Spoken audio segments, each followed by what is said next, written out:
Narito ang mas mahabang bersyon ng kwento na hinati sa mga kabanata para mas madaling basahin o gawing script para sa isang mahabang kanta. Ang sumpaan ni na Mami at Daddy Boss, mula digital hanggang altar.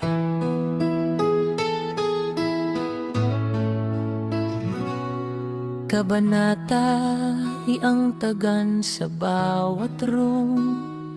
Nagsimula ang lahat sa mga virtual na silid. Sa bawat pag-click at pagpasok sa iba't ibang room, laging nagtatagpo ang dalawang pangalan na tila may sariling magnetismo.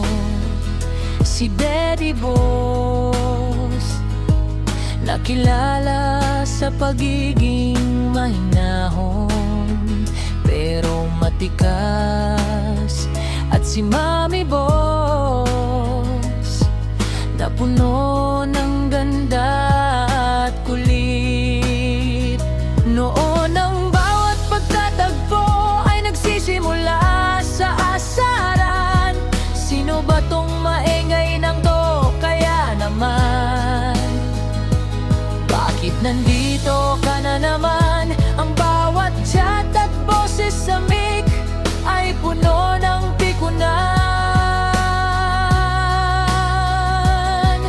Ang akala ng marami ay hindi sila magkakasundo dahil sa bawat silid na kanilang puntahan. Laging may munting giyera ng asaran, kabanata inisan sa loob ng simbahan.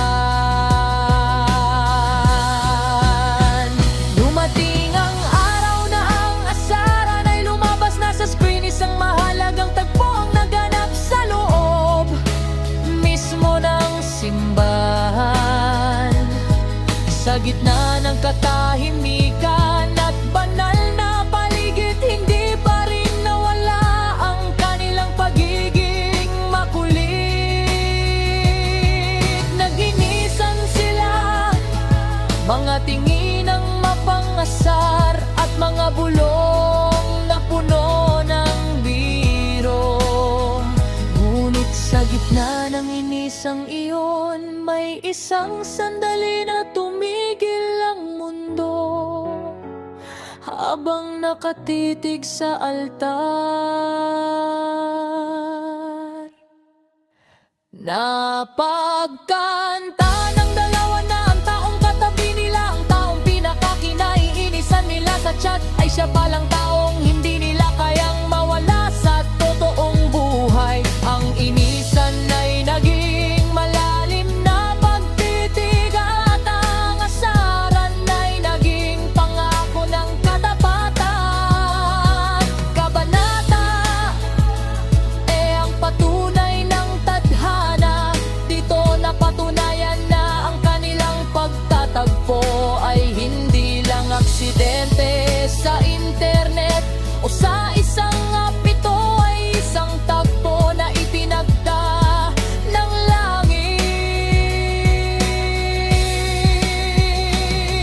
Ang Love Clinic na kanilang binuo ay hindi lang basta grupo, kundi naging saksi sa pag-usbong ng isang tunay na imperyo ng pag-ibig. Pinatunayan ni na Mami at Daddy Boss na kahit magsimula sa asaran, basta't tapat ang puso, ang dulo ay laging pagmamahalan. Ang dating magkaaway sa room, ngayon ay magkatuwang na sa pagbuo ng isang masayang tahanan at matatag na pamilya. Ang mensahe ng kwento, ang pag-ibig ay hindi laging nagsisimula sa matatamis na salita. Minsan nagsisimula ito sa inisan hanggang sa mare